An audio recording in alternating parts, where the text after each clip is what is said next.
Totoong estudyante raw pero hindi na menor de edad ang nag-viral na Sampaguita girl na nakaaway ng isang security guard. Lumang school uniform na raw ang kanyang suot na ginawa na lang niyang pambahay. Nasa frontline na balitang yan si Camille Samonte. Hindi raw miyembro ng sindikato ang nag-viral na Sampaguita girl na nakapisikalan ng isang security guard sa isang mall sa Mandaluyong City. Ayon sa Mandaluyong Police, hindi pala menor de edad ang babae.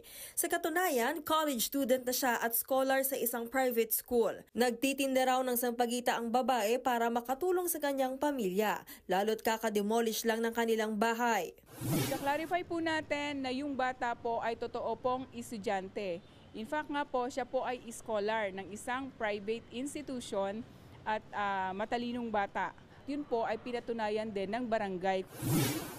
Suot lang daw ng babae ang uniforme ng dati niyang eskwelahan dahil ginagawa niya raw ito manong pangbahay. Kahit malayo sa kanilang bahay, nagtitinda raw ang babae sa mall na yon sa Mandaluyong dahil doon lang nauubos ang kanyang benta.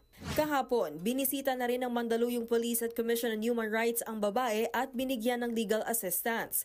Pero hindi pa desidido ang Sampaguita girl kung magsasampa siya ng reklamo sa SECU na nanakit sa kanya. Hindi rin daw niya alam na may kumukuha ng video sa kanila nang mangyari ang insidente. Nakiusap na raw sila sa vlogger na burahin ang video nang una itong ma-upload nitong nakaraang buwan.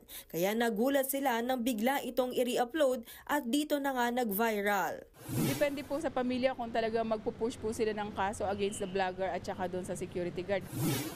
Nagbigay rin ng psychosocial support ang Department of Social Welfare and Development sa babae. From our conversation, medyo worried na rin siya kasi nababash na rin po siya. We need to help her through the provision nga po of psychological first aid so that she can overcome this traumatic experience. Nagpadala naman ng notice of appearance ang PNP Civil Security Group sa SECU para magpaliwanag at magbigay ng kanyang salaysay.